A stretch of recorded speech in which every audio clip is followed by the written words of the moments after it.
Imaginez l'Europe, jadis donneuse de leçons, contrainte aujourd'hui de supplier celle qu'elle voulait isoler.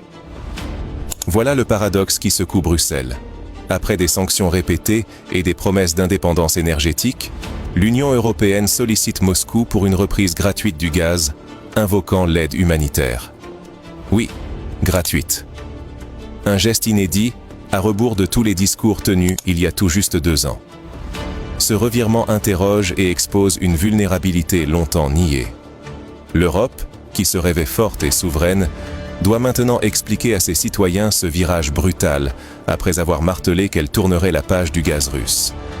Est-ce un simple aveu de faiblesse ou le symptôme d'un échec plus profond?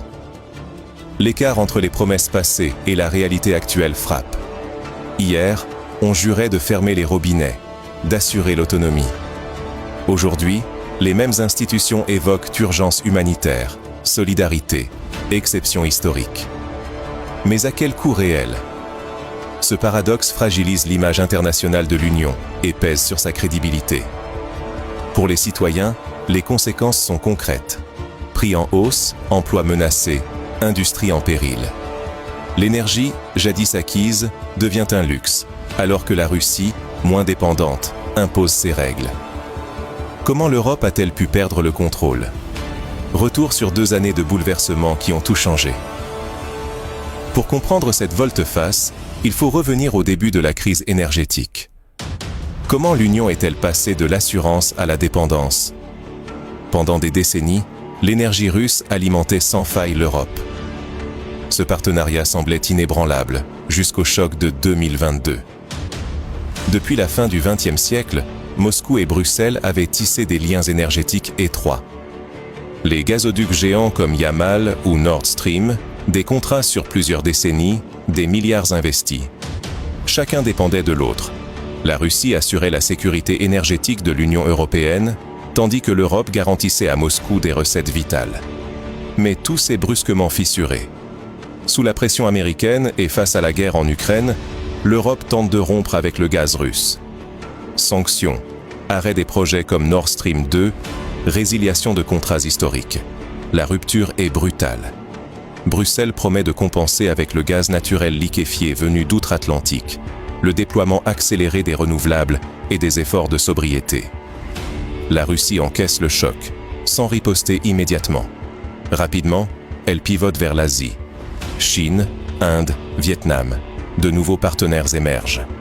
Les exportations de gaz vers la Chine explosent, tandis que l'Europe s'imagine pouvoir fixer seule les règles du jeu.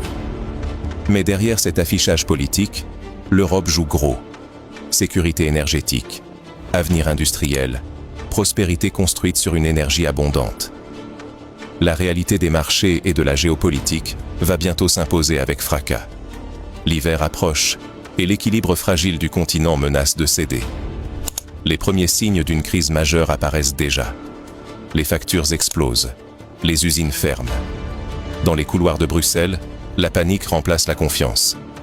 En une nuit, le coût du gaz et de l'électricité triple, frappant autant les familles que les entreprises. Ce n'est plus une hausse ordinaire.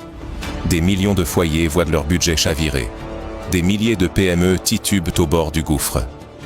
En Allemagne et en Italie, les zones industrielles deviennent des déserts silencieux. Les chaînes s'arrêtent. Même la France, protégée par l'atome, chancelle. Entre réacteurs à l'arrêt et explosion des prix, l'industrie vacille.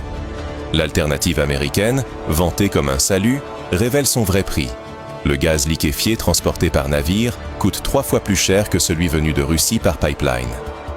Les factures s'envolent, la compétitivité s'érode. Malgré les discours officiels, les réserves de gaz ne suffiront pas pour un hiver sans angoisse. Les aides d'État pleuvent, mais les finances publiques s'épuisent à vue d'œil. La tension est partout. Chômage qui grimpe, faillites en série, colère dans la rue. Les PME, colonne vertébrale de l'économie, luttent pour leur vie face à des coûts insoutenables. Un spectre plane, désindustrialisation accélérée, fermeture massive, emplois perdus, coût de la vie hors de contrôle. Ce n'est plus seulement une crise énergétique, mais une remise en cause du modèle européen. L'Europe, dos au mur, doit se réinventer. Mais à quel prix et avec quelles concessions sur son autonomie? Alors que les tensions atteignent leur paroxysme, une question s'impose. Jusqu'où l'Europe est-elle prête à aller pour survivre? Le retour vers Moscou semble impensable ou inévitable. Voici venu le temps des choix déchirants. Faut-il plier devant Moscou, accélérer coûte que coûte la transition écologique, ou compter sur d'autres puissances au risque de sacrifier encore plus de souveraineté? Ce dilemme secoue Bruxelles, où le débat tourne à l'affrontement. Au sommet de l'Union européenne, la fracture s'élargit. Certains veulent desserrer, même partiellement, les sanctions contre la Russie, afin de retrouver un accès vital à son énergie. D'autres s'y opposent fermement, redoutant qu'un geste n'affaiblisse la cohésion et la crédibilité du projet européen. Mais la Russie n'attend plus l'Europe. Dopée par une demande en Asie, elle impose ses conditions et regarde désormais vers l'Est, délaissant des marchés européens jugés trop incertains.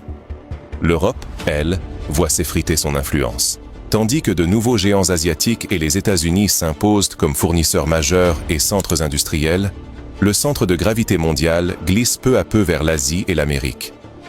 Investir massivement dans des infrastructures vertes et souveraines reste la seule issue crédible. Mais cette voie exige de longues années et des investissements colossaux. Pendant ce temps, citoyens et entreprises perdent le prix fort. Envolée des factures, perte d'emplois, chute de compétitivité. Jamais la peur de perdre toute autonomie n'a été aussi vive. Le dilemme est brutal. Renoncer à ses principes ou risquer une marginalisation durable. Ce choix engage bien plus que l'énergie. C'est l'avenir même du continent qui se joue. Tout se joue désormais dans les prochains mois. L'Europe saura-t-elle transformer cette crise en rebond ou s'enliser dans ses divisions? Ne plus jamais dépendre d'un seul fournisseur, telle était la promesse. Pourtant, le réveil est brutal. L'Europe, pensant avoir tourné la page du gaz russe, se retrouve rattrapée par sa propre vulnérabilité. L'illusion de la sécurité, construite en quelques mois, s'effrite dès le premier hiver difficile. Première leçon, diversifier n'est plus un choix, c'est une question de survie. Mais remplacer une dépendance par une autre serait une faute stratégique.